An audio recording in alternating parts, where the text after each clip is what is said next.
kapatid, gutom. Welcome to Amor Vlog. So ngayon guys, kakauwi lang natin. Grabe, pagod na pagod talaga tayo. Ano ba to guys? Grabe.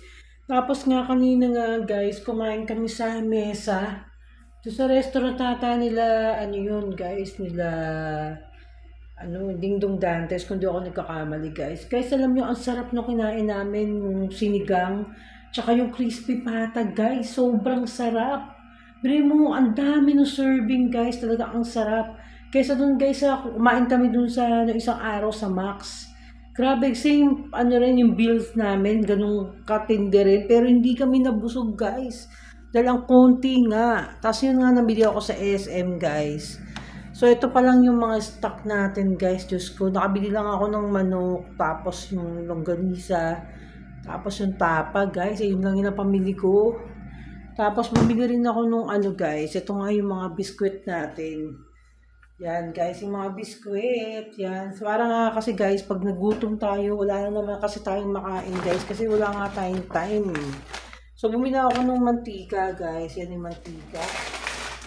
Tapos bumili ako ng makakain na biskwit na oatmeal na biskwit. Tapos ito nga yung ating skyflakes. Yan, oatmeal, tapos mushroom soup. Kasi bala kong gumawa ng guys, gusto kong gumawa ng carbonara guys. Tapos bumili ako ng pasta nga para sa carbonara. So ang kulang lang natin is butter, tsaka cheese guys. Tapos bumili ako trash bag plastic. Puros oatmeal cookies guys eh. Para kasi pag nagugutom tayo, may makain tayo guys. Kasi yung last few days guys, hindi tayo nakakain. As in talagang wala tayong stock sa pagkain dito. Pumili rin ako ng mga yung nips, diba? Kasi kailangan ko minsan ng sugar. So ayan yung mga napamili natin ngayon guys sa SM. Sumagdit lang talaga ako sa SM guys.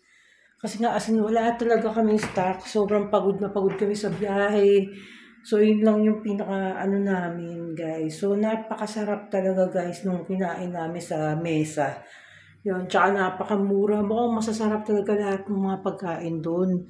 Tapos, doon sa Kuya Jay's kasi, guys, nung kumain kami sa Kuya Jay's, guys, ang sarap nga nung pagkain, guys. Ang sarap nga nung in-order namin. In-order. Yun, kare-kare rin yung in-order namin, guys. Kare-kare. Order kami ng kare-kare guys. Sobrang sarap nga nung kare-kare nila. Kaya lang sobrang mahal. Ang mahal doon sa Kuya Jay's, no? Masarap ang pagkain nila. Kaya lang sobrang mahal. Tapos ito pa, no? Isa pa. Medyo na bad trip ako dun guys. Dito Kuya Jay's branch to sa dito sa dito sa may Light Mall ba yun? Dito sa may EDSA sa Light Mall. Pioneer, ganun. Bili mo guys, kasi kumakain pa ako. Ng kare-kare guys. As in talagang sarap na sarap kasi ako doon sa kare-kare. Eh meron pa nga natitira kasing gulay. As in talagang simot yung kinain namin kare-kare guys. No, tapos umorder ako ng liempo. Kare-kare tsaka liempo. Yun lang.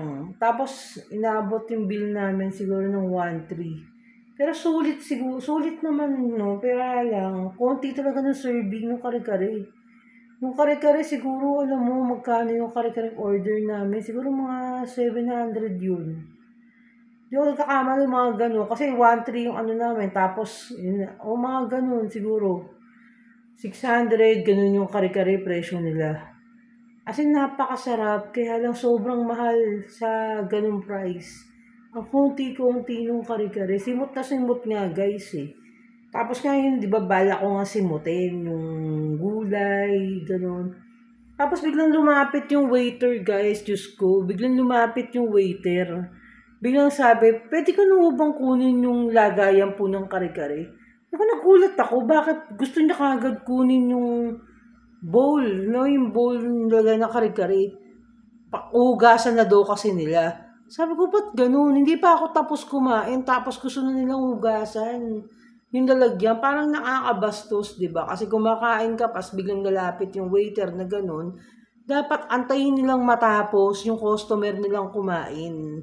Di ba? Kasi parang para sa akin kabastusan. Ewan ko na lang sa inyo ha. Comment kayo kung mababastos ba kayo doon sa ganung style ng mga waiter. Lalapit sa'yo para ligpitin kagad yung, di ba, yung dalagyan nila ng pagkain na sinerve, di ba? Di ba kayo nababastos doon? Kasi para sa akin kabastusan. Kasi nakikita niya pa akong kumakain tapos kinuha niya na. Ganun. Kaya sabi ko, medyo na-battery pa ako noon nung pagka lapit ng waiter at kinuha niya na. So, wala na akong magawa. So, umalis na lang kami bigla. Dahil nga, kasi nga ganun, di ba? Parang nagmamadali yung waiter. Hindi ko malaman sa kanya kung bakit siya nagmamadali. Gusto niya hugasan yung lalagyan. So, yun lang yung mga na-encounter natin, guys, no? So, yun. So, ang marirate ko sa Max, nasa Max, sobrang konti ng serving ng Max. Umabot ng 2,100 din yung bill ko. Pero hindi kami nabusog, guys. Kasi manok lang yun, tsaka kare-kare. Hindi kami ganun nabusog. No? Ang sa Max, ang bibigay ko lang, from out of 10, nabibigay ko lang sa Max, siguro sa Max, nabibigay ko, siguro mga 4 lang sa Max, ganun. Tapos, sa Kuya Jay's, nabibigay ko, masarap yung pagkain, siguro sa Kuya Jay's, 7. Kasi nga na-bad trip talaga ako doon sa waiter. Tapos dito naman sa mesa, as in talagang, bibigay ko talaga sa mesa is 9. 9 or, 8.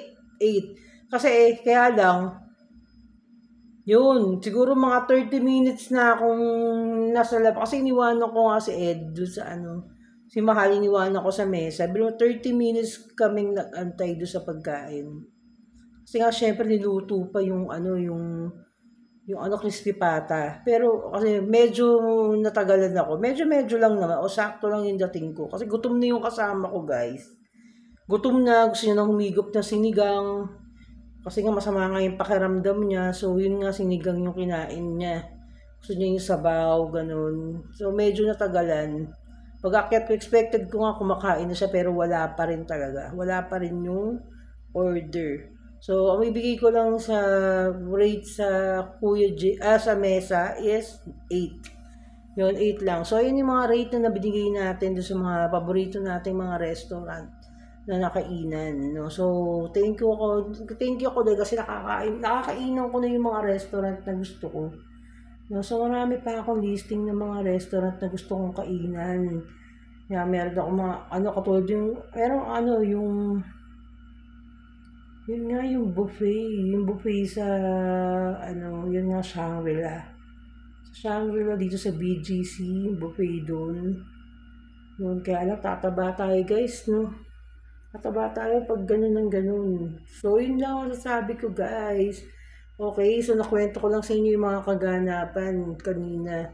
So, buti nakauwi kami ng maayos at sa ambalik ko na doon sa lugar na pinuntahan namin. By January na, guys. Yun, so kasi may mga pinagawa ako doon. So, thank you doon sa mga nanonood sa akin araw-araw. Sa Amor Vlogs na mga kapatay gutom, babu!